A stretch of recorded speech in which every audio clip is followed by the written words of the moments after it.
사무엘하 6장 16절부터 마지막 23절까지입니다. 먼저 사무엘하 6장 16절부터 19절까지를 함께 읽겠습니다. 6장 16절부터 19절까지 시작.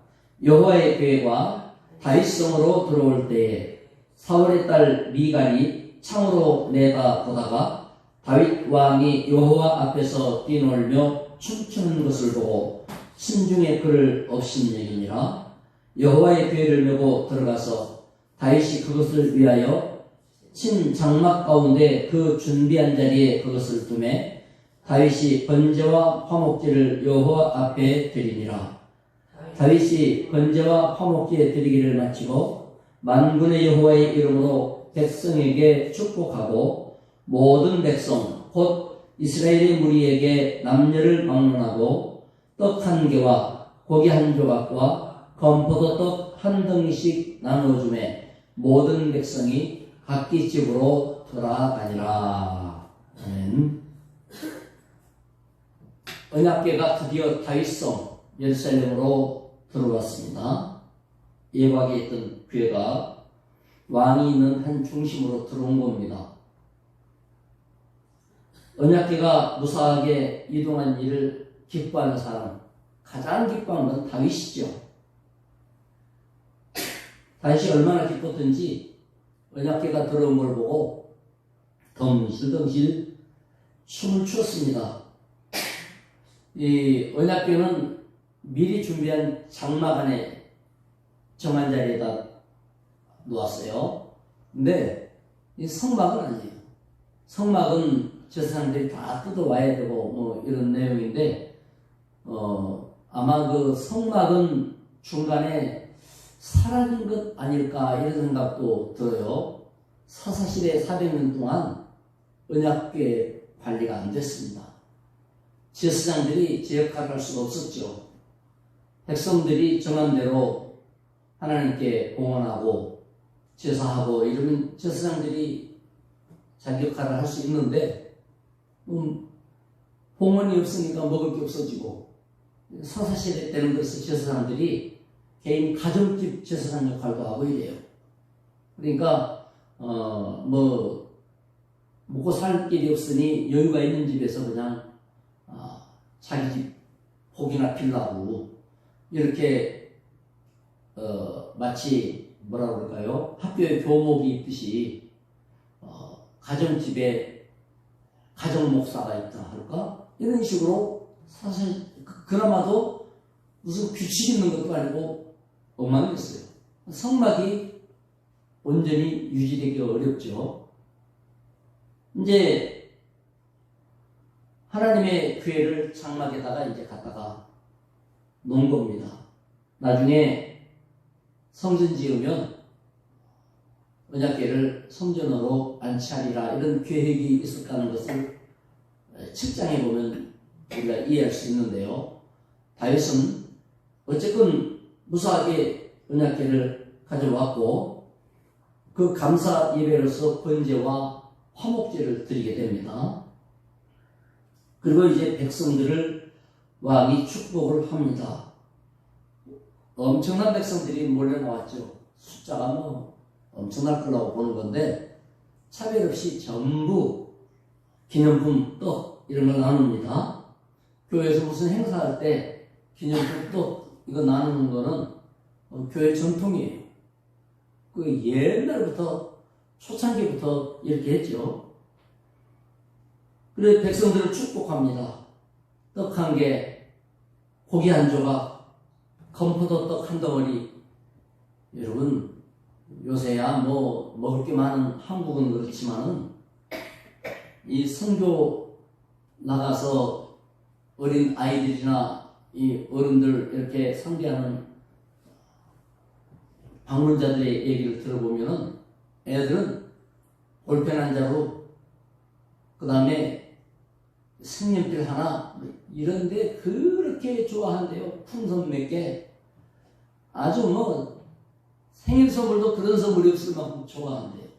어른들도 교회 안에서 자그마한 수건이라든지 또는 스카프라든지 또 뭐 이런 양말이라든지 이런 것들 하나씩 나누면 그렇게 기뻐하고 좋아한대요.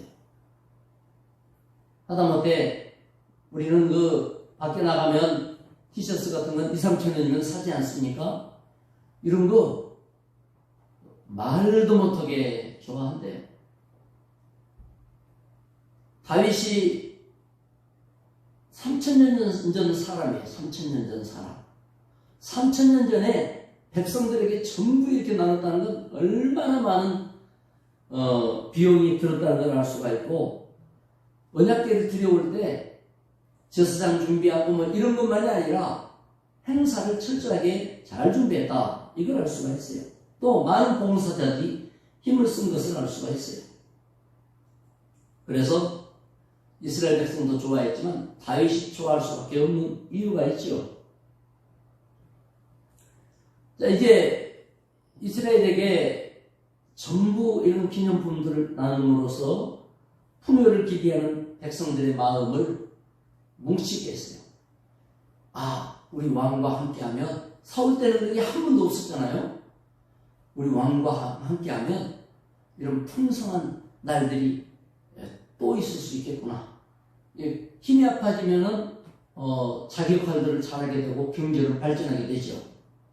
자기 힘으로 자기 사는 게 더 좋아지게 돼 있어요. 그리고 이 기쁨의 잔치에 함께하는 이 일은 공동체의 결속이 일어나요. 야, 우리는 하나님의 백성이야, 왕의 백성이야. 이게 만들어지면 엄청난 일들이 벌어지죠. 새마을 운동할 때 제가 기억해 보면 처음에 새마을 운동, 전 세계적으로 지금 새마을 운동 본뜬 나라가 많거든요. 이 새마을 운동이 한국 발전에 대단한 역할을 했는데, 처음에 뭐 했습니까? 동네 마당 쓰는 것부터 했어요. 그리고 비 온 다음에 삽 들고 나오시오, 병이 들고 나오시오부터 했습니다. 그리고선 가서 파인 신장로 정리하고 파인 골목길 메꾸고 발로 다져주고 그거부터 했어요. 사람들이 뭐 대단한 일 한 거 아닙니다. 그 일부터 했는데 그 일이 늘어나고 이렇게 하면서 사회치 운동, 이렇게 청년 운동, 또 딴 거 아니에요. 사회치 운동, 청년 운동 할 때 고구마 큰 거 경진대회, 호박 큰 거 경진대회, 이러니까 사람들이 거기 출품해서 상 받고 이러니까, 야, 나도 크게 키워볼까? 이게 뭐예요? 풍요가 점점점 많아지죠. 여러분, 우리가 주님의 일을 한다는 건 그런 거예요. 교회 안에 결속이 일어나고 교회 안에서 서로가 하나 되고 해봅시다. 할 수 있습니다. 해보세요. 아이고 잘했네요. 그리고 음식도 나누고 격려도 하고 기쁘게 맞이하고 별거 아닌 것 같죠? 이러면 하나님이 움직여 주시는 거예요. 공동체가 하나가 되면 거기에 주가 기뻐하시는 사람들을 하나님이 보내시는 거예요. 내가 사랑하는 자, 내가 귀하게 여기는 자는 너희를 들어가야 되겠구나. 그래서 부흥은 밖에서부터 들어와서 되는 게 아니고 안에서부터 기쁨을 나누고 하나가 되는 것, 음식을 나누고 기뻐하는 것. 할렐루야. 다윗에게 이 일이 국가 번영의 기틀이 된 것, 아무것도 아닌 것 같죠? 그런데 법궤가 들어오고 잔치하고 이 일이 엄청난 역사의 출발이 된 겁니다. 이제 하나님이 법궤가 안치되는 건 뭐예요? 지난번에는 사람이 죽고 사고가 나서 하나님 화가 나셨네 하는 걸 온 백성이 알게 됐어요. 아마 뒤늦고 걱정을 하고 손을 잘못해서 죽었다 알지만 혹시 하나님이 왕을 기뻐하지 않는 거 아니야? 이렇게 오해할 수도 있죠. 그런데 이번 일을 통해서 무엇을 확인했습니까? 아, 우리 왕에게 하나님이 함께하고 계시구나. 백성들은 이 사실이 자신들에게 얼마나 큰 힘이고 능력입니까? 안심될 일입니까? 그래서 이 일은 중요했습니다. 우리가 예배드리고 응답받고 하는 것은 중요한 거예요. 여러분이 교회에서 기도하고 응답받고 예배드리고 은혜 받으면 그게 무슨 증명이에요? 아, 하나님이 안디옥교회에 함께하고 계시구나. 안디옥교회를 사랑하시구나. 그 증거예요. 그래서 늘 마음을 열고 기도할 때 이것은 내 문제만이 아니고 교회 전체 성도들에게 대한 하나님의 축복의 떡을 나누는 것 같은 거예요. 그리고 이 일은 나라가 강성해진 것과 같이 부흥과 번성이 깃들이 되는 거예요. 그래서 다 은혜 받아야 돼요. 할렐루야. 확신을 가져야 돼요. 읽어봅시다. 20절부터 마지막 절까지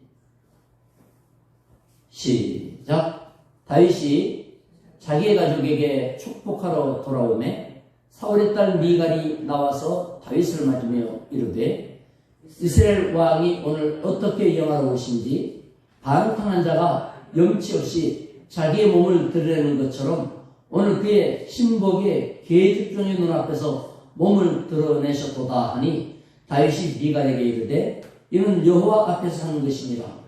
그가 내 아버지와 그의 온 집을 버리시고 나를 택하사 나를 여호와의 백성 이스라엘의 주권자로 삼으셨으니 내가 여호와 앞에서 뛰놀리라. 내가 이보다 더 낮아져서 스스로 천하게 보일지라도 네가 말한 바 계집종에게는 내가 높임을 받으리라 한지라. 그러므로 사울의 딸 미갈이 죽는 날까지 그에게 자식이 없으니라. 아멘. 다윗과 미갈의 갈등 장면입니다. 백성들 앞에서는 현재 잘 일이 맞춰졌어요. 다윗이 마음속에 은혜 충만했죠. 기쁨으로 이제 집에 들어갑니다. 그리고 이제 가족들에게 축복하고 싶은 거죠. 그래서 좋은 말도 하고 축복의 말을 하고 싶어서 들어왔어요. 그랬더니 미갈이 행사 중에 있었던 마음에 안 든 거를 들춰냅니다. 왕은 말이야, 그게 왕이 할 채통이냐? 아니, 춤을 추다가 허리끈을 잘 묶든지, 옛날에 그냥 이렇게 끈으로 묶는 거 아니에요?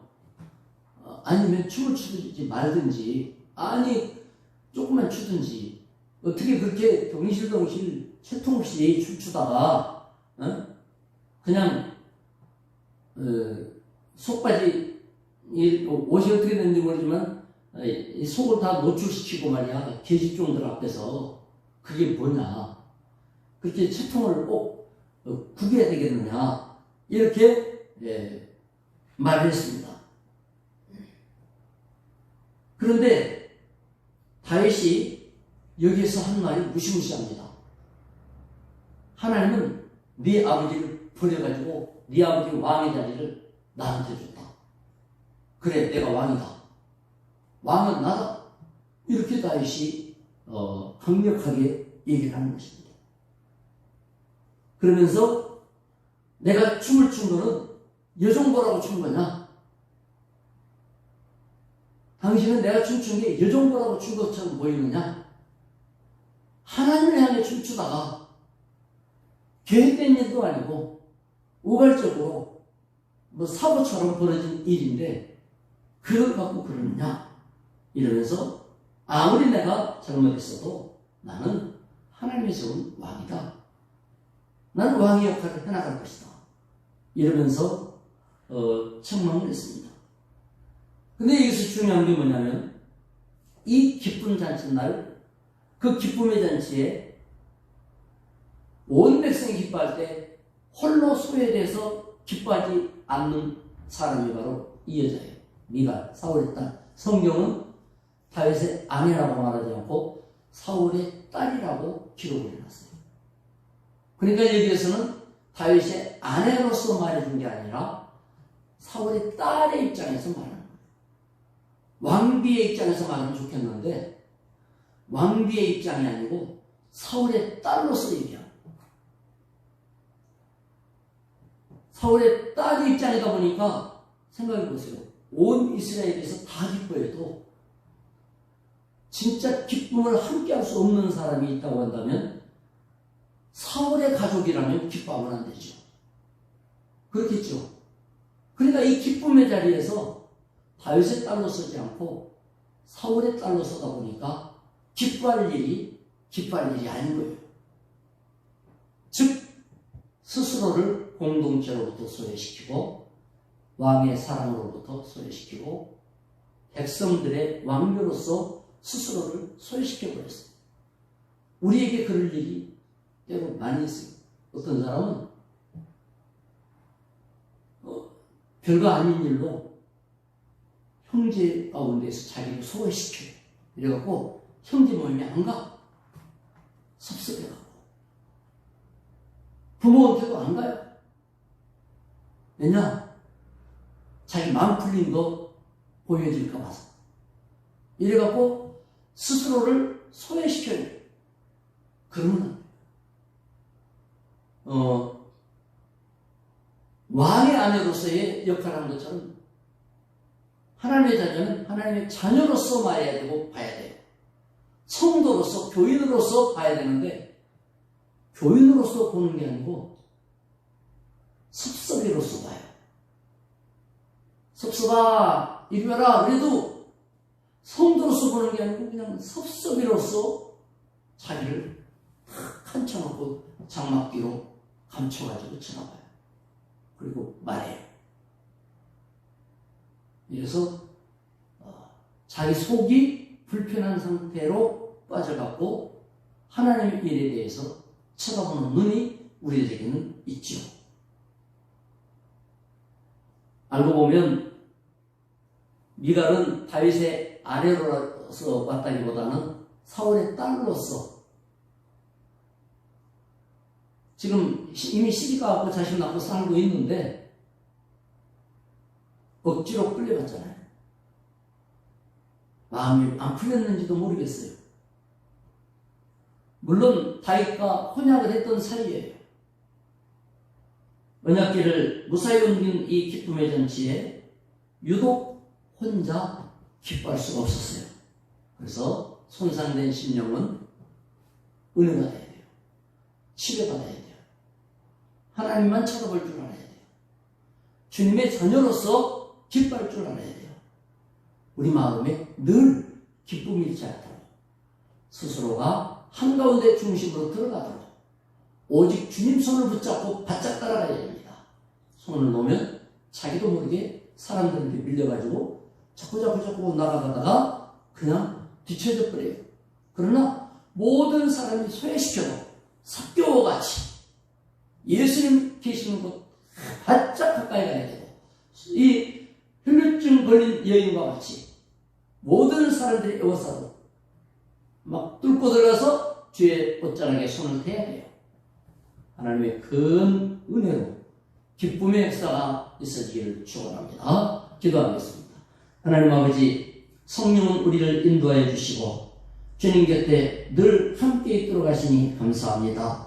어떤 경우에도 이런저런 사정, 이런저런 시각, 이런저런 편견, 이런저런 판단 때문에 하나님으로부터, 교회로부터, 사랑하는 성도들로부터 자신을 담삭하나 소외하지 않도록 늘 주님 중심 되기 원합니다.